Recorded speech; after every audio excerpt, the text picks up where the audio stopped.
ये कहानी एक ऐसे विनाशकारी समय की है जब पूरी दुनिया के वैज्ञानिकों को समंदर की गहराइयों में कुछ ऐसा मिलता है जिसने विज्ञान के होश उड़ा दिए हैं। दुनिया भर में एक साथ अजीब घटनाएं होने लगती हैं। कहीं व्हेल्स जानबूझकर जहाजों को डुबो रही हैं, कहीं समुद्र की गहराइयों से ऐसा जहर फैलता है जो मिनटों में पूरा इलाका खत्म कर देता है, और कहीं पानी के नीचे मौजूद कोई अनदेखी ताकत इंसानों को चुन चुन कर मार रही है। तो चलिए शुरू करते हैं। कहानी की शुरुआत में एक नॉर्वेजियन मछुआरा सुबह सुबह समुद्र में मछली पकड़ने निकलता है। सही जगह मिलने पर वह जाल फेंक देता है, लेकिन जब वक्त आने पर वह जाल वापस खींचना चाहता है तो अचानक कुछ गड़बड़ हो जाती है। वह चाहे जितनी ताकत लगा ले, जाल हिलता तक नहीं। अगले ही पल कोई अनजानी ताकत उसे सीधे समुद्र में खींच लेती है। उसके हाथ में पकड़ा जाल भी धीरे धीरे नीचे डूबने लगता है। वह हिम्मत करके गोता लगाता है, चाकू निकालकर जाल काटने ही वाला होता है कि तभी उसे ऊपर से अंधेरा सा महसूस होता है। ऊपर देखता है तो उसके होश उड़ जाते हैं, क्योंकि अनगिनत मछलियां उसे चारों तरफ से घेर चुकी होती हैं। कुछ ही पलों में वह मछलियों के झुंड में पूरी तरह गायब हो जाता है। दूर से देखने पर सिर्फ एक खाली नाव समुद्र के बीच रह जाती है। लेकिन अजीब घटनाएं यहीं खत्म नहीं होती। अगली सुबह करीब 30 टन वजन वाली एक टाइगर शार्क की लाश रहस्यमय तरीके से समुद्र तट पर मिलती है। उसका शरीर बुरी तरह जख्मी होता है। 2 समुद्री जीवों पर रिसर्च करने वाले जांचकर्ता हैरान रह जाते हैं। सवाल उठता है कि आखिर कौन इतना ताकतवर है जो समुद्र के इस बादशाह को मार सकता है। लियोन के दिमाग में सबसे पहला शक आसपास के मछुआरों पर जाता है। वे एक बुजुर्ग मछुआरे से मिलने जाते हैं। लियोन जब अपना मकसद बताता है तो बूढ़ा कुछ कहे बिना उन्हें बंदरगाह ले जाता है। वहाँ एक छोटी नाव दिखती है जिस पर टाइगर शार्क ने हमला किया था। उसी रात तड़के उन पर शार्क ने अटैक किया था। आमतौर पर शांत रहने वाली टाइगर शार्क उस दिन बिल्कुल पागलों जैसी हो गई थी। इतनी बड़ी शार्क और इतनी छोटी नाव, जान बचाने के लिए मछुआरों के पास पलटकर वार करने के अलावा कोई रास्ता नहीं था। लेकिन इतना करना भी किसी वयस्क टाइगर शार्क को मारने के लिए काफी नहीं था। साफ था कि उसकी मौत के पीछे कोई और वजह थी। बूढ़ा मछुआरा जाने के बाद लियोन का मन और भी बेचैन हो जाता है। आखिर टाइगर शार्क इंसानों पर अचानक हमला क्यों करने लगी है? रात होते ही समुद्र के नीचे निगरानी करने वाला चार्ली भी कुछ गड़बड़ महसूस करता है। समुद्र में लगे बॉय से चेतावनी सिग्नल मिलने लगते हैं, इसलिए वह हालात देखने के लिए खुद पानी में उतरता है। जल्द ही वजह सामने आ जाती है। डिटेक्टर एक मछली पकड़ने वाले जाल में फंस गया था। वह जाल खोलने ही वाला होता है कि तभी उसे पास से एक अजीब सी आवाज सुनाई देती है। वह घबरा जाता है, जल्दी जल्दी जाल खोलकर डिटेक्टर को पकड़ता है और सतह की ओर तैरने लगता है। पानी से बाहर निकलने पर इस बार कोई हादसा नहीं होता। वह सुरक्षित नाव पर चढ़ जाता है। फिर भी न जाने क्यों वह जोर जोर से हाँफ रहा होता है और अंदर से ऐसा महसूस करता है जैसे मौत को छू कर लौटा हो। लेकिन उसका काम अभी खत्म नहीं हुआ था, क्योंकि उसे डिटेक्टर दोबारा समुद्र में डालना था। इस बार वह अपने बॉयफ्रेंड को मदद के लिए बुलाता है। सही जगह तय करने के बाद दोनों मिलकर डिटेक्टर नीचे उतार देते हैं। वापस लौटने ही वाले होते हैं कि चार्ली के बॉयफ्रेंड की नजर पानी की सतह पर किसी ऐसी चीज पर पड़ती है जो उसने पहले कभी नहीं देखी थी। चार्ली हुक की मदद से उसे बाहर खींच लेता है। फिर वह अपने बॉयफ्रेंड को समझाने के लिए एक छोटा सा ट्रिक दिखाता है। बॉयफ्रेंड पूरी तरह सन्न रह जाता है। चार्ली बताता है कि समुद्र में मरने के बाद शरीर सड़ता है, उससे मीथेन गैस बनती है और दबाव में वही मीथेन जमकर आग वाली बर्फ यानी फायर आइस बन जाती है। उसके हाथ में जो चीज है वही फायर आइस थी। शुरू में चार्ली ने इसे ज्यादा गंभीरता से नहीं लिया, लेकिन जैसे ही उसने समुद्र की सतह की ओर देखा, उसका चेहरा जम गया। पानी पर बड़ी मात्रा में फायर आइस तैर रही थी। 1-2 टुकड़े होना सामान्य था, लेकिन इतनी ज्यादा मात्रा बिल्कुल असामान्य थी। उसने तुरंत अपने सीनियर्स को रिपोर्ट किया। ऊपर वालों ने भी यह देखकर झटका खाया। सबको लगा कि कुछ तो बहुत गलत हो रहा है। चार्ली को आदेश मिला कि वह इस समुद्री इलाके पर लगातार नजर रखे और जरा सी भी गड़बड़ी हो तो तुरंत रिपोर्ट करे। पिछले कुछ दिनों से लियोन लगातार आसपास के समुद्री इलाके में व्हेल्स की गतिविधियों पर नजर रखे हुए था, लेकिन उसे कोई खास नतीजा नहीं मिल रहा था। तभी एक दिन उसने आखिरकार व्हेल्स के पास आने की आवाज सुनी। उसने तय किया कि वह खुद समुद्र में जाकर उनकी हालत को जांचेगा। उसी वक्त एक टूरिस्ट बोट भी यात्रियों से भरी हुई उस दिशा में बढ़ रही थी जहां व्हेल्स दिखाई देने वाली थी। कुछ ही देर में लियोन के सामने एक बहुत विशाल जीव उभरा। ये एक बड़ी हम्पबैक व्हेल थी। ऐसा लग नहीं रहा था कि वह लियोन को नुकसान पहुंचाना चाहती है। मानो हल्का सा इशारा करके वह वापस गहराई में चली गई। लियोन ने मन ही मन सोचा कि ये व्हेल्स तो उतनी आक्रामक नहीं लग रही जैसी बूढ़े मछुआरे ने बताया था। लेकिन क्या सच में ऐसा ही था? थोड़ी ही देर में 4 वयस्क किलर व्हेल्स उस इलाके में आ पहुंची। वहीं दूसरी तरफ टूरिस्ट्स को आने वाले खतरे का बिल्कुल अंदाजा नहीं था। उन्हें व्हेल्स देखकर इतना जोश आ गया कि सब मोबाइल निकालकर फोटो और वीडियो बनाने लगे। उन्हें यह नहीं पता था कि जो हम्पबैक व्हेल अभी अभी लियोन के पास आई थी वही अब उनकी तरफ बढ़ रही थी। अगले ही पल वह व्हेल पूरी ताकत से टूरिस्ट बोट पर जा गिरी। नाव 2 टुकड़ों में टूट गई और सारे यात्री समुद्र में जा गिरे। चारों तरफ अफरा तफरी मच गई। लियोन मौके पर पहुंचा ही था कि किलर व्हेल्स भी वहां पहुंच चुकी थी। कुछ लोग किसी तरह बच गए, लेकिन कई लोग किलर व्हेल्स का शिकार बन गए। इन्हीं में लियोन की सबसे अच्छी दोस्त लिसा भी थी। अब सवाल उठता है, किलर व्हेल्स और हम्पबैक व्हेल्स इंसानों पर हमला क्यों कर रही हैं? क्या इसकी वजह समुद्र में छोड़ा गया न्यूक्लियर वेस्ट है जिसने उन्हें भड़का दिया, या फिर इसके पीछे कोई और कहीं ज्यादा गहरी वजह है? उधर एक मिशेलिन स्टार शेफ रसोई में रखे लॉबस्टर को काटने ही वाला था कि अचानक उसके हाथ रुक गए। उसने देखा कि लॉबस्टर के शरीर से रुई जैसी सफेद तरल चीज निकल रही थी। इतने सालों के करियर में उसने ऐसा पहले कभी नहीं देखा था। वह उसे ध्यान से देखने ही वाला था कि अचानक और भी ज्यादा सफेद तरल बाहर निकल आया। शेफ गुस्से में आकर अपने सहायक को लॉबस्टर हटाने और सफाई करने का आदेश देता है। वह लॉबस्टर को उठाकर पास खड़ी एक महिला कट्टर को देता है और खुद सफेद तरल को साफ करवाने लगता है। महिला कट्टर लॉबस्टर को ग्राइंडर में डाल देती है,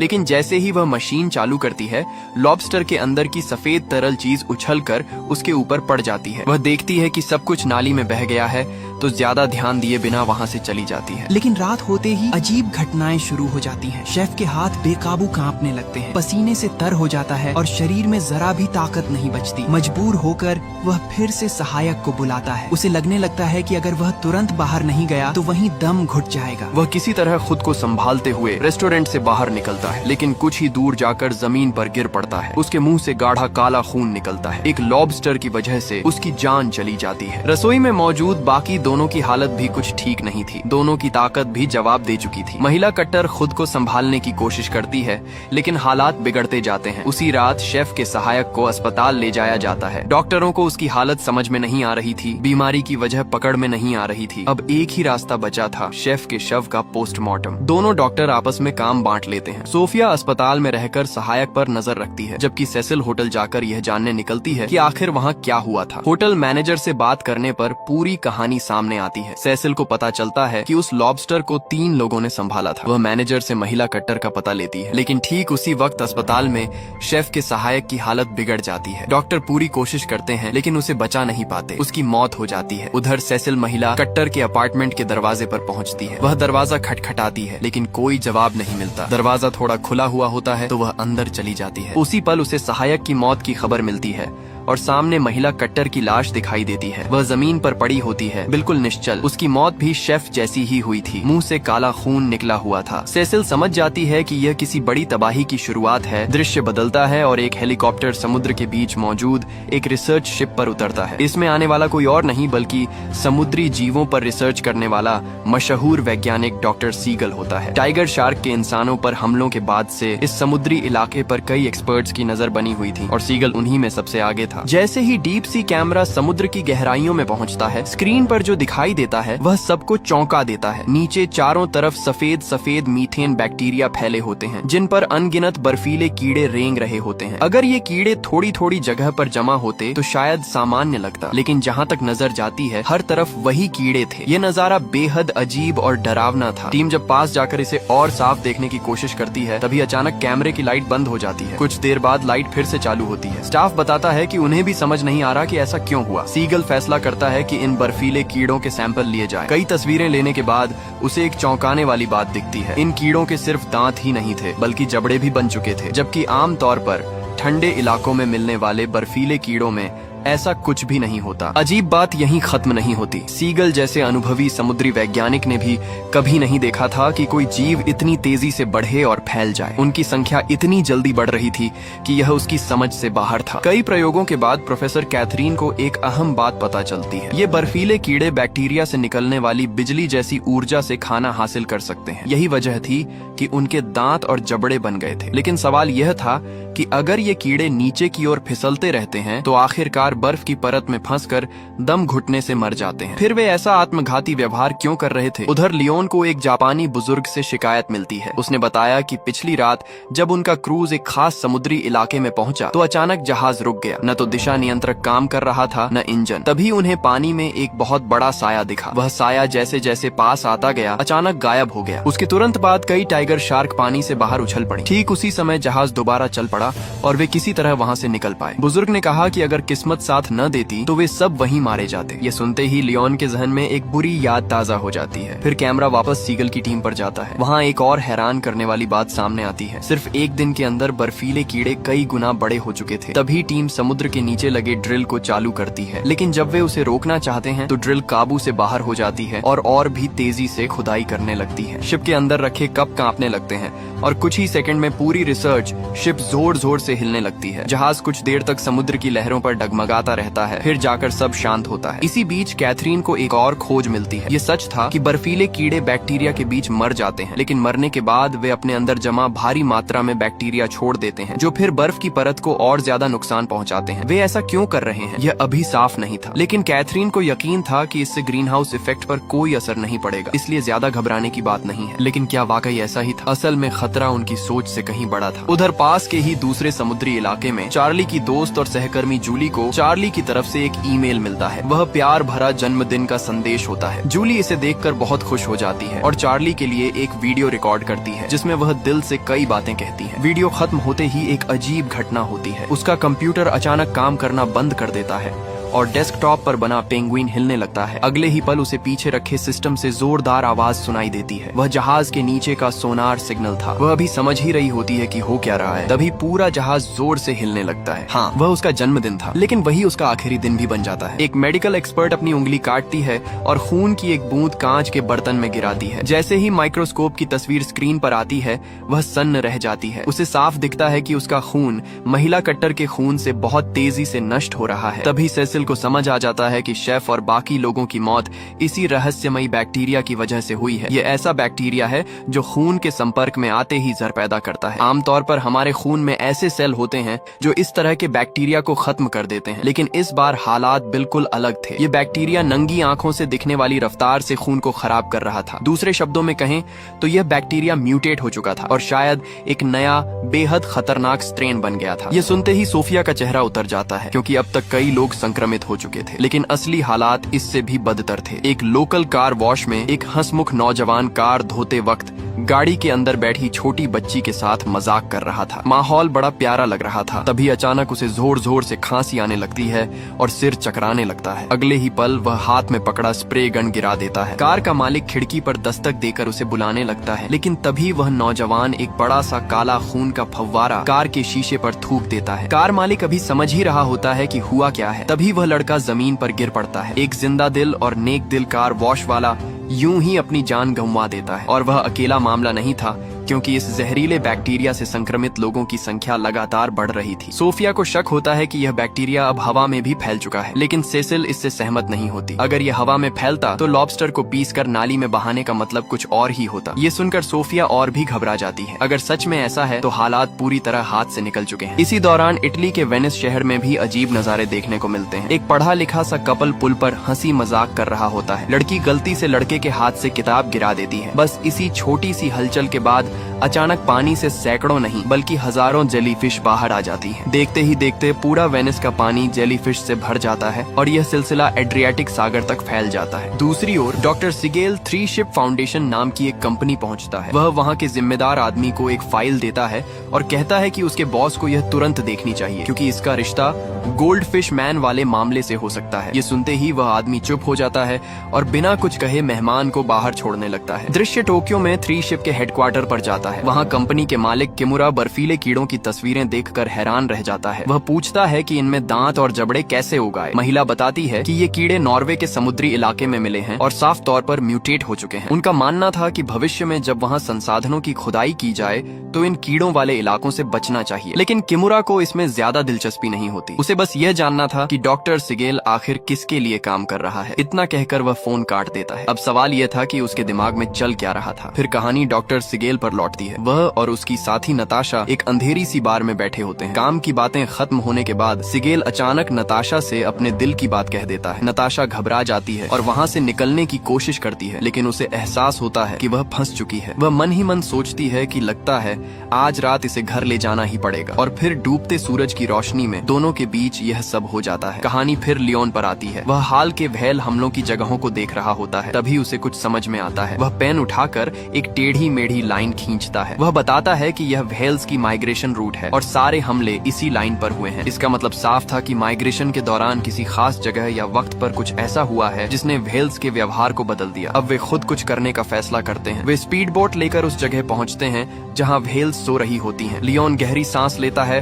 और सीधे समुद्र में छलांग लगा देता है। जल्द ही उसे सोती हुई हम्पबैक व्हेल्स का झुंड दिख जाता है। नाव पर खड़ी श्याओ मेई सांस रोके खड़ी रहती है, डरते हुए कि कहीं व्हेल्स जाग न जाएं। लियोन अपने पास रखा रडार वाला कैमरा निकालता है और बहुत सावधानी से उसे एक हम्पबैक व्हेल के शरीर पर चिपका देता है। लेकिन जैसे ही वह वापस लौटने वाला होता है, श्याओ मेई का डर सच हो जाता है। व्हेल्स जाग चुकी होती हैं। व्हेल्स के जागते ही पानी के अंदर माहौल बदल जाता है। लियोन तुरंत समझ जाता है कि अब जरा सी भी गलती भारी पड़ सकती है। वह बिना कोई तेज हरकत किए धीरे धीरे पीछे हटने लगता है। श्याओ मेई नाव पर जमी हुई खड़ी रहती है। दिल जोर जोर से धड़क रहा होता है। कुछ पल ऐसे लगते हैं जैसे समय थम गया हो। व्हेल्स कुछ सेकंड तक इधर उधर हलचल करती हैं, फिर गहराई की ओर बढ़ जाती है। लियोन किसी तरह सतह पर पहुंचकर नाव में चढ़ जाता है। दोनों बिना एक दूसरे की तरफ देखे खामोशी में वहां से निकल जाते हैं। नाव दूर जाते ही लियोन के दिमाग में साफ तस्वीर बनने लगती है। व्हेल्स, शार्क्स, जेलीफिश, बर्फीले कीड़े और अब इंसानों में फैलता बैक्टीरिया सब किसी न किसी तरह से जुड़े हुए हैं। ये सिर्फ अलग अलग हादसे नहीं हैं, बल्कि एक ही कड़ी के हिस्से हैं। समुद्र के अंदर कुछ ऐसा बदल चुका है जो पूरी इकोसिस्टम को उलट पुलट कर रहा है। उसी समय वैज्ञानिकों के बीच भी बेचैनी बढ़ती जा रही थी। डेटा साफ बता रहा था कि हालात तेजी से बिगड़ रहे हैं। जो चीजें पहले गहराई में सीमित थीं, अब सतह पर आ रही थीं, और जो असर पहले सिर्फ समुद्री जीवों तक था, अब इंसानों तक पहुंच चुका था। यह अब सिर्फ समुद्र की समस्या नहीं रही थी, बल्कि पूरी दुनिया के लिए खतरा बन चुकी थी। इस तरह वो लोग मौत को छूकर निकल आए। कुछ दिन बाद लियोन को उस रडार कैमरे का सिग्नल मिला। उसे समझ आ गया कि कैमरा हम्पबैक व्हेल से अलग हो चुका है, तो वो स्पीड बोट लेकर समुद्र में निकल पड़ा। थोड़ी ही देर में उसे वो रडार मिल गया। कहानी कुछ दिन पहले पर लौटती है। उस दिन चार्ली अपने बॉयफ्रेंड के साथ नाश्ता कर रहा था। तभी अचानक फोन बजा। जैसे ही उसे पता चला कि उसकी दोस्त जूली का जहाज जूनो डूब गया है, उसकी आंखों में तुरंत आंसू भर आए। सहकर्मियों ने बताया कि नॉर्वे की कोस्ट गार्ड ने समुद्र की गहराई में जूनो को ढूंढ लिया है, लेकिन जूली और बाकी लोगों का कोई सुराग नहीं मिला। अपना काम निपटाने के बाद चार्ली वापस हेडक्वार्टर पहुंचा। वहां दोनों ही जूली की मौत से टूट चुके थे। तभी प्रोफेसर कैथरीन लौट आई। उसी समय दूसरी तरफ लियोन भी जांच अनुसंधान विभाग वापस आ गया। सब लोग कंप्यूटर के सामने इकट्ठा होकर व्हेल के शरीर पर लगे कैमरे से आई फुटेज देखने लगे। उधर कैथरीन और उनकी टीम भी वहीं कर रही थी। वो लोग जूली के जहाज के डूबने के बाद का समुद्री तल देख रहे थे। जैसे जैसे कैमरा जूनो के पास आता गया, प्रोफेसर और बाकी लोगों के चेहरे हैरानी से भरते चले गए, मानो उन्होंने कुछ बेहद डरावना और अकल्पनीय देख लिया हो। इधर लियोन और श्याओ मेई की हालत भी कुछ खास बेहतर नहीं थी, क्योंकि उन्होंने देखा कि हम्पबैक व्हेलों का झुंड बेहद गहराई में तैर रहा था, जिसे देखकर श्याओ मेई भी पूरी तरह कंफ्यूज हो गई। वो व्हेल किसी अनजान बुलावे पर एक ही दिशा में तैरती चली जा रही थी। थोड़ी देर बाद वो चमकते हुए हल्के हल्के दिखाई देने वाले एक अजीब से पर्दे के सामने रुक गई। अगर मेरा अंदाजा गलत नहीं है तो वो सामने मौजूद अपने लीडर के आदेश का इंतजार कर रही थी। एक अफ्रीकी मूल का कपल समुद्र किनारे रोमांटिक पल बिता रहा था। तभी अचानक एक छोटा सा केकड़ा लड़की की जांघ पर चढ़ गया। बॉयफ्रेंड ने कहा कि इसमें हैरान होने वाली कोई बात नहीं है, आखिर ये समुद्र का किनारा ही है। लेकिन जैसे ही दोनों दोबारा अपने अच्छे पल वापस लाने वाले थे, अजीब हालात फिर से पैदा हो गए। लड़के ने थोड़ी दूर की तरफ देखा और उसका चेहरा डर से सफेद पड़ गया, क्योंकि उसने देखा कि अनगिनत केकड़े झुंड बनाकर उन्हीं की तरफ दौड़े चले आ रहे थे। लड़के ने तुरंत अपनी गर्लफ्रेंड का हाथ पकड़ा और जान बचाने के लिए भागने लगा। दोनों छोटे स्कूटर पर बैठकर समुद्र किनारे के कस्बे में इधर उधर भागने लगे, लेकिन अगले ही पल केकड़ों की फौज पूरे शहर पर हमला करते हुए टूट पड़ी। केकड़ों के इस हमले ने जल्द ही डॉक्टर सेसिल का ध्यान खींच लिया, क्योंकि दक्षिण अफ्रीका में उनका जमीन पर आना तो बस शुरुआत थी। केकड़ों की ये फौज अब Rio de Janeiro, Okinawa, Mumbai जैसे कई शहरों में पहुंच चुकी थी। उनके जमीन पर आने की सबसे बड़ी वजह थी समुद्र के पानी का लगातार गर्म होना। मजबूरी में उन्हें ऐसा करना पड़ा। बाद में हमलावर केकड़ों को रेफ्रिजरेटेड ट्रकों में भरकर रिसर्च बेस लाया गया। सेसिल ने पूरी सुरक्षा तैयारी के बाद मेडिकल मशीन से केकड़ों को खोला। पहले उसने उनके पेट से थोड़ा सा गाढ़ा पदार्थ निकाला, फिर उस पर खून की एक बूंद डाली। कुछ ही पलों में उसने देखा कि खून की वो बूंद आंखों के सामने उस पदार्थ में समा गई। इससे साबित हो गया कि ये अजीब बैक्टीरिया सिर्फ लॉबस्टर में ही नहीं, बल्कि शायद हर समुद्री जीव के अंदर मौजूद है। दक्षिण अफ्रीका, ब्राजील, जापान और दूसरे देशों के एक्सपर्ट्स से बातचीत के बाद उन्हें हैरानी हुई कि हर समुद्र के केकड़ों का डीएनए लगभग एक जैसा था। इतना ही नहीं, हर तरह के केकड़े उन इलाकों में पाए जा रहे थे जो समुद्र के अंदर मौजूद हाइड्रोथर्मल वेंट्स के पास थे। सेसिल का मानना था कि इनमें किसी तरह का म्यूटेशन हो चुका है और इसका मतलब था कि एक बहुत बड़ी आपदा आ चुकी है। इस मामले पर तुरंत एक हाई लेवल मीटिंग बुलाई गई। अंदेशा था कि ये जहरीला संक्रमण दूषित खाना, पानी या इंसानों के आपसी संपर्क से फैल सकता है। क्योंकि इस जहर को मारने के लिए कोई दवा मौजूद नहीं थी, इसलिए फिलहाल एक ही रास्ता था, इसे फैलने से रोकना। इसके लिए अटलांटिक महासागर के किनारे हर तरह की मछली पकड़ने की गतिविधि रोकने का फैसला लिया गया। लेकिन एक बड़े अधिकारी को ये फैसला बिल्कुल पसंद नहीं आया। उसका कहना था कि इससे तटीय इलाकों की अर्थव्यवस्था पर बहुत बुरा असर पड़ेगा। सेसिल चाहे जितने सबूत और तर्क दे, वो मानने को तैयार नहीं था। वो किसी भी हाल में शहर की अर्थव्यवस्था को नुकसान नहीं पहुंचने देना चाहता था, लेकिन उसे अंदाजा भी नहीं था कि उसका यही फैसला आगे चलकर कितनी बड़ी तबाही लाने वाला है। कहानी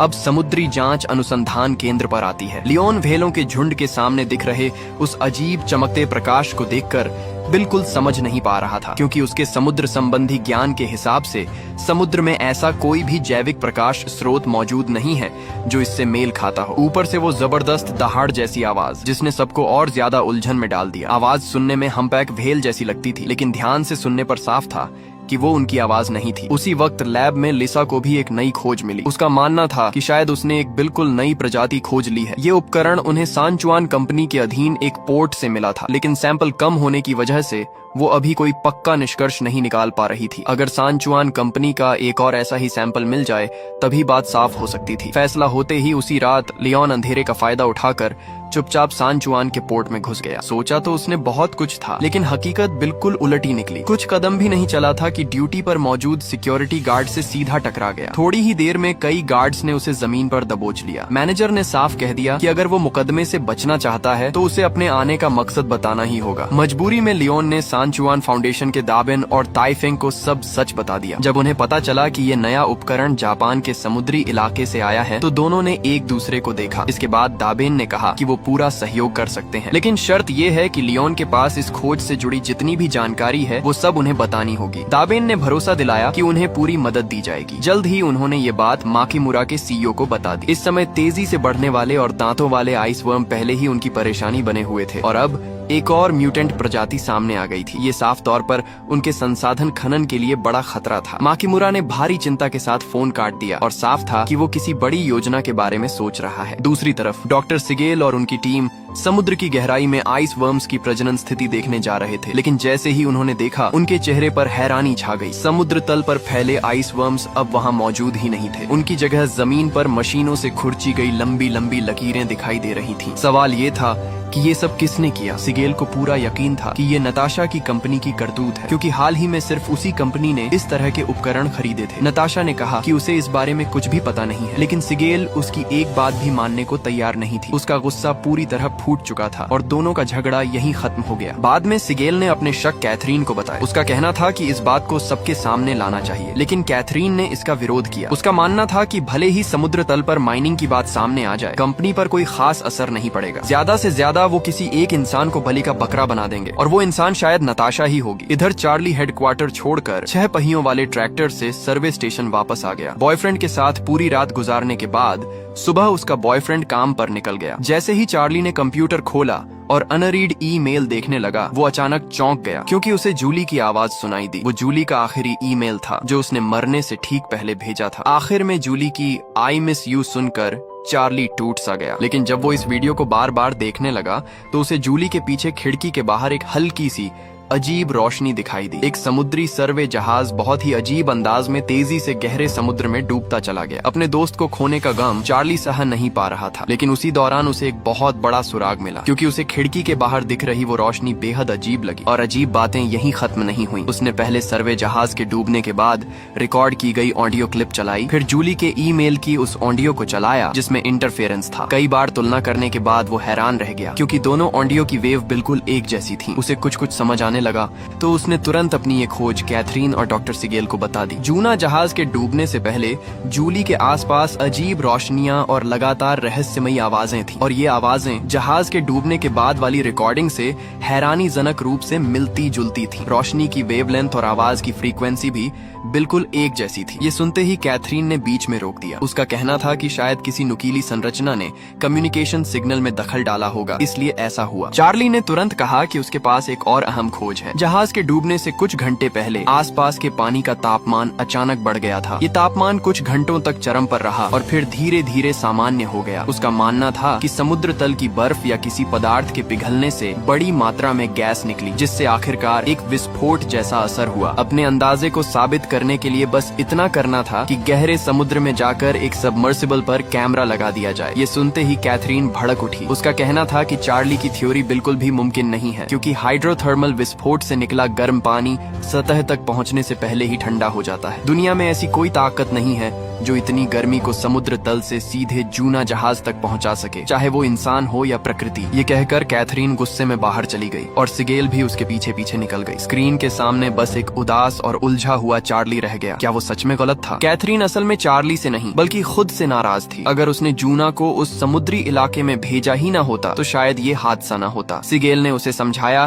कि इसमें उसकी कोई गलती नहीं है, क्योंकि कोई भी भविष्य नहीं देख सकता। कैथरीन ये बात जानती थी, लेकिन फिर भी वो खुद को माफ नहीं कर पा रही थी। बातों बातों में सिगेल ने कहा कि उसे लगता है चार्ली का अंदाजा पूरी तरह बेबुनियाद नहीं है। ये सुनते ही कैथरीन ने उसे घूर कर देखा। अंदर ही अंदर वो भी ये बात समझती थी, बस किसी और को जोखिम में नहीं डालना चाहती थी। आखिरकार वापस आकर वो फिर से स्क्रीन के सामने बैठ गई और सोचने लगी। सिगेल नताशा से माफी मांगना चाहती थी, लेकिन उससे संपर्क नहीं हो पा रहा था। जब उसने नताशा के ऑफिस फोन किया तो पता चला कि नताशा ने इस्तीफा दे दिया है। तब सिगेल को एहसास हुआ कि उसने सच में उसे गलत समझा था। उसने नताशा के लिए एक मैसेज छोड़ा कि वो उससे मिलना चाहती है, क्योंकि उसके पास एक बेहद जरूरी बात है। इसके बाद उसने सान चुआन के दाबेन को फोन किया। दाबेन ने उसे एक कनाडाई व्हेल एक्सपर्ट के बारे में बताया। उस एक्सपर्ट ने एक नई प्रजाति की प्रजनन गति देखी थी जो सिगेल द्वारा खोजे गए आइस वर्म्स की रफ्तार से बिल्कुल मेल खाती थी। ये दोनों समुद्री जीव संसाधन खनन को गंभीर नुकसान पहुंचा रहे थे, इसलिए उसका मानना था कि लियोन और सिगेल के बीच जरूर बहुत सी बातें कॉमन होंगी। कुछ देर बाद दोनों एक्सपर्ट्स आपस में संपर्क करने में कामयाब हो गए। लियोन ने बताया कि उसे व्हेल और उस नई प्रजाति के ब्रेन स्टेम में एक तरह का ऑर्गेनिक पदार्थ मिला है। कई बार टेस्ट करने के बाद उसने पाया कि दोनों में करीब 100 समान मॉलिक्यूलर कंपाउंड मौजूद है। लियोन ने आगे कुछ कहने के बजाय सिगेल से एक वीडियो देखने को कहा। बातचीत के आखिर में दोनों को एक ही एहसास हुआ, एक कनाडा में है, दूसरा यूरोप में। दूरी इतनी ज्यादा होने के बावजूद दोनों एक ही बात पर चर्चा कर रहे थे। इससे साफ था कि दोनों समझ चुके थे कि ये मामला बिल्कुल भी सामान्य नहीं है। सिगेल जब घर लौटी तो उसने एक जाना पहचाना चेहरा देखा। वो नताशा थी, वो महिला जिससे वो हमेशा प्यार करती आई थी। सिगेल ने उसे देखते ही माफी मांगी और कहा कि उसे नताशा पर भरोसा न करने का बहुत अफसोस है। नताशा ने कहा कि वो उससे अलविदा कहने आई है। पहले काम में इतनी व्यस्त रहती थी कि कहीं जा नहीं पाई, अब नौकरी छोड़ दी है और दुनिया देखना चाहती है। वो जैसे सिगेल से कुछ कहने का इंतजार कर रही थी, लेकिन सिगेल कुछ बोल ही नहीं पाई। जब सिगेल ने उसे रोकने की कोशिश नहीं की तो नताशा रुक गई। वो कुछ कहना चाहती थी, लेकिन सिगेल उससे पहले बोल पड़ी। नहीं, मैं तुम्हें रोक नहीं रही, उसने कहा, लेकिन मैं चाहता हूँ कि तुम ये समझो, मैं अपनी जिंदगी तुम्हारे बिना सोच भी नहीं सकती। सिगेल बहुत देर तक कुछ कहने की कोशिश करती रही, लेकिन जो सबसे जरूरी बात थी वो फिर भी कह नहीं पाई। अलविदा सिगेल, नताशा ने कहा। सिगेल को जरा भी अंदाजा नहीं था कि आज की उसकी ये हिचकिचाहट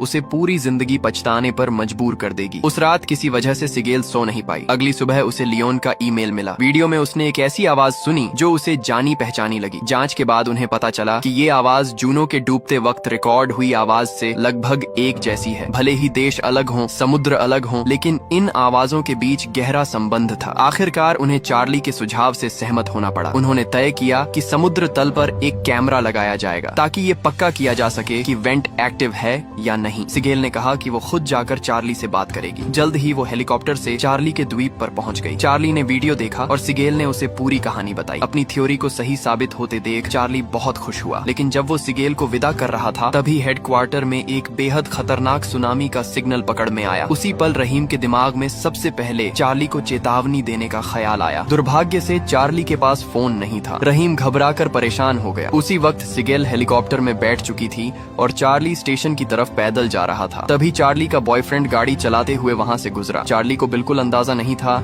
कि ये उसके बॉयफ्रेंड के साथ आखिरी मुलाकात होने वाली है। इधर सिगेल ने फोन उठाया, दूसरी तरफ कैथरीन की घबराई हुई आवाज थी। ये सुनते ही सिगेल के होश उड़ गए। उसी समय नताशा समुद्र किनारे एक रेस्टोरेंट में पहुंची। उसने कहा कि वो अपने बॉयफ्रेंड से अकेले में बात करना चाहती है। अगर मेरा अंदाजा सही है तो वो उससे ब्रेकअप करने आई थी, लेकिन बॉयफ्रेंड ने उससे कहा कि थोड़ी देर इंतजार करे। नताशा समुद्र किनारे चली गई और हवा महसूस करने लगी। उधर चार्ली अभी भी मुस्कुरा रहा था, लेकिन अगले ही पल उसका चेहरा बदल गया। वो अपने बॉयफ्रेंड की गाड़ी को रोकना चाहती थी, मगर उसकी आवाज वहां तक पहुंची ही नहीं। घबराकर वो पूरी ताकत से उसके पीछे दौड़ पड़ी। ये औरत समुद्र के किनारे खड़ी धूप सेंक रही होती है, लेकिन अगले ही पल उसके सिर के ऊपर अचानक समुद्री चीलों का एक बड़ा झुंड मंडराने लगता है। ऐसा लगता है जैसे उन्हें कोई अनदेखा सिग्नल मिल गया हो, क्योंकि वे सब एक साथ बहुत तेजी से उस इलाके को छोड़कर भागने लगती हैं। नताशा को जैसे ही होश आता है, वह सामने फैले समुद्र की तरफ देखती है और उसी पल उसे एक बहुत बड़े खतरे की आहट महसूस होती है। बिना एक सेकंड गंवाए वह पूरी ताकत से दौड़ पड़ती है। उसी समय पास के रेस्टोरेंट में बैठे लोग भी यह सब देख लेते हैं और पल भर में हर कोई बेकाबू होकर जान बचाने के लिए ऐसे भागता है जैसे सिर पर मौत सवार हो। थोड़ी ही देर में नताशा को उसका बॉयफ्रेंड दिख जाता है। उसे लगता है कि अब वह उसे अपने साथ लेकर भागेगा, लेकिन अगले ही पल साफ हो जाता है कि वह गलत सोच रही थी। अपनी जान बचाने के लिए वह बेरहमी से कार स्टार्ट करता है और बिना पीछे देखे वहां से निकल जाता है। उसे अपनी गर्लफ्रेंड की जरा भी परवाह नहीं होती। नताशा तेज तूफानी हवा के बीच किसी तरह अपनी कार की तरफ भागती है, लेकिन तब तक बहुत देर हो चुकी होती है। घबराहट में वह फोन निकालकर सिगेल को कॉल करती है, लेकिन उसी वक्त सिगेल दूसरी तरफ चार्ली की जान बचाने में लगा होता है। ऐसी तबाही के सामने कोई भी कुछ नहीं कर सकता था। अब बस एक ही रास्ता था, जितनी जल्दी हो सके वहां से निकल जाना, वरना दोनों की मौत तय थी। सिगेल का फोन नहीं उठता और नताशा पूरी तरह टूट जाती है। मजबूर होकर वह सिगेल के लिए एक वॉइस मैसेज छोड़ देती है। जैसे ही उसकी आवाज खत्म होती है, करीब 10 मीटर ऊंची एक विशाल लहर उसकी तरफ टूट पड़ती है। उधर उसी समय सिगेल और चार्ली हेलीकॉप्टर में बैठ चुके होते हैं। जैसे ही लहर उन्हें निगलने ही वाली होती है, हेलीकॉप्टर वक्त रहते हवा में उठ जाता है। बस एक पल में ही सुनामी सब कुछ तबाह कर देती है। घर लौटने के बाद सिगेल बार बार नताशा का वॉइस मैसेज सुनती है। उसके चेहरे पर कोई भाव नहीं होता। ऐसा नहीं कि उसे दुख नहीं है, बल्कि उसका दिल पूरी तरह टूट चुका होता है। इधर चार्ली भी अपने बॉयफ्रेंड को खोने के बाद उसी दर्द से गुजर रही होती है। कुछ ही समय बाद मेडिकल एक्सपर्ट सेसिल एक इमरजेंसी प्रेस कॉन्फ्रेंस बुलाती है। वह बताती है कि जापान के समुद्री इलाके से शुरू होकर म्यूटेटेड लॉबस्टर अब दुनिया के हर समुद्र में फैल चुके हैं। सेसिल का मानना होता है कि यह सब किसी इंसानी हरकत की वजह से हुआ है। धरती की करीब 40% आबादी समुद्र के किनारे रहती है और अगर केकड़ों के झुंड इसी तरह जमीन पर चढ़ाई करते रहे तो इंसानियत को इतिहास का सबसे बड़ा पलायन करना पड़ेगा। इस हालात को रोकने के लिए सेसिल कुछ करने का फैसला करती है। उसी रात वह खुद सिगेल से संपर्क करती है और अपने मन की सारी बातें खुलकर रखती है। वह कहती है कि हाल के दिनों में जो कुछ भी हो रहा है उसे अब साइंस से समझाया ही नहीं जा सकता। पहले लॉबस्टर का मछुआरों के जाल में फंसना एक तरह से मजबूरी थी, लेकिन अब केकड़ों की फौज का इंसानों पर हमला करना पूरी तरह एक्टिव अटैक है। ये किसी भी तरह से नेचुरल साइंस से समझ में नहीं आता। सुनने में ये भले ही अजीब लगे, लेकिन सेसिल को लगता है कि यह समुद्री जीवों की तरफ से इंसानों के खिलाफ जवाबी हमला है, एक तरह का बदला। उसे बिल्कुल अंदाजा नहीं था कि सिगेल उसकी बात से पूरी तरह सहमत होगा। अगले ही दिन अलग अलग फील्ड के बड़े बड़े एक्सपर्ट एक साथ बैठते हैं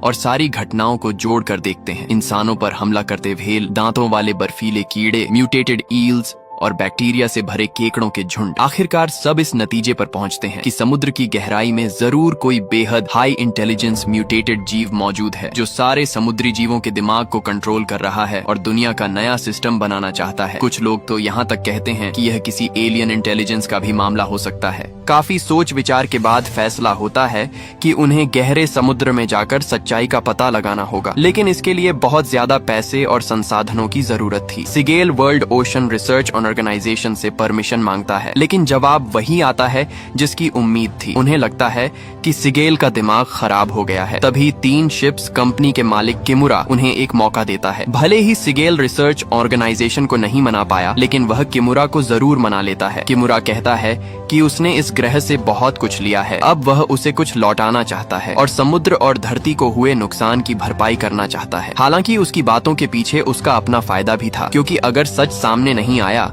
तो उसकी कंपनी को भी भारी नुकसान होना तय था। वजह चाहे जो भी हो, किमुरा का सपोर्ट उनके लिए किसी चमत्कार से कम नहीं था। रवाना होने से पहले सिगेल आखिरी बार सबकी सहमति लेता है। कोई भी पीछे हटने को तैयार नहीं होता। सब अपने अपने परिवार से भारी दिल से अलविदा कहते हैं। सिर्फ सिगेल अकेला बैठकर नताशा के वॉइस मैसेज सुनता है और फूट फूट कर रोता है। आगे की कहानी में सारे एक्सपर्ट्स समंदर के बीच सच की तलाश में निकल पड़ते हैं। जांच में पता चलता है कि अजीब साउंड वेव्स का केंद्र आर्कटिक में है। वहां पहुंचने पर साउंड वेव्स अपने सबसे खतरनाक लेवल पर होती हैं। तभी अचानक तेज बारिश शुरू हो जाती है और जहाज के नीचे नीली रोशनी फैलने लगती है, लेकिन किसी को इसका अंदाजा नहीं होता। जहाज की लाइट्स झपकने लगती हैं, सिस्टम में गड़बड़ियां आने लगती हैं, लेकिन जांच करने पर सब कुछ नॉर्मल दिखता है। माइक छोटी सबमरीन लेकर नीचे जाता है और 1.5 किलोमीटर गहराई तक पहुंच जाता है। सब कुछ ठीक लगता है, लेकिन चार्ली को कुछ गड़बड़ महसूस होती है। उन्हें एहसास होता है कि बाहर कोई उन्हें देख रहा है। लाइट बंद करने पर वे नीले चमकते हुए पॉइंट्स देखते हैं जो धीरे धीरे उनकी तरफ बढ़ रहे होते हैं। डर के मारे माइक ऊपर लौट आता है। कुछ देर बाद जहाज की बिजली पूरी तरह चली जाती है। जब सिस्टम दोबारा चालू होता है तो मॉनिटर पर दिखता है कि शाओ मेई बेहोश पड़ी है और उसका हाथ पानी में डूबा हुआ है। सेसिल उसे बचाने की कोशिश करती है, लेकिन हालात और बिगड़ जाते हैं। जांच में पता चलता है कि उसके शरीर में मौजूद सेल्स वही हैं जो लॉबस्टर और केकड़ों में पाए जाते हैं। इसका मतलब था कि सी मॉन्स्टर V2 उसके शरीर में घुस चुका है। चार्ली मशीन रूम के पूल में उस अजीब नीली रोशनी को देखता है जो कभी स्टार जैसी बनती है और कभी धुएं की तरह तैरती है। उसे डर नहीं लगता बल्कि हैरानी होती है। बाद में पता चलता है कि ये नीले पॉइंट्स असल में VR नाम के सिंगल सेल ऑर्गेनिज्म हैं जो मिलकर किसी भी शक्ल में बदल सकते हैं और जिनकी इंटेलिजेंस इंसानों की सोच से कहीं आगे है। सैम बताता है कि VR कम से कम 2.5 अरब साल से मौजूद है। चार्ली कहता है कि लड़ाई बेकार है, अब बस एक ही रास्ता है, VR से शांति का मैसेज देना। सेसिल को VR को मारने वाला केमिकल मिल जाता है जिससे उन्हें बातचीत की ताकत मिलती है, लेकिन एक बूंद केमिकल डालते ही VR गुस्से में आ जाते हैं। जहाज हिलने लगता है और माइक की मौत हो जाती है। VR जहाज को कंट्रोल करने लगते हैं और बर्फीले पहाड़ से टकरा देते हैं। हालात बेकाबू हो जाते हैं। सिगेल को एहसास होता है कि आखिरी कोशिश करनी होगी। फैसला होता है कि माइक के शरीर में VR इंजेक्ट कर उन्हें शांति का मैसेज दिया जाए, लेकिन चार्ली तय करता है कि वह खुद कुर्बानी देगा। वह सबमरीन में जाता है, खुद को VR के हवाले कर देता है। गहरे समुद्र में VR उसे नुकसान नहीं पहुंचाते बल्कि उसकी भावना को समझते हैं। धीरे धीरे VR पीछे हट जाते हैं। समुद्र शांत हो जाता है और जहाज बच जाता है। VR इंसानों के साथ शांति से रहने का फैसला करते हैं और चार्ली के साथ एक हो जाते हैं। अगली सुबह लहरें चार्ली को किनारे तक छोड़ देती हैं। जैसे ही वह आंखें खोलता है, इस कहानी का एक खूबसूरत अंत हो जाता है।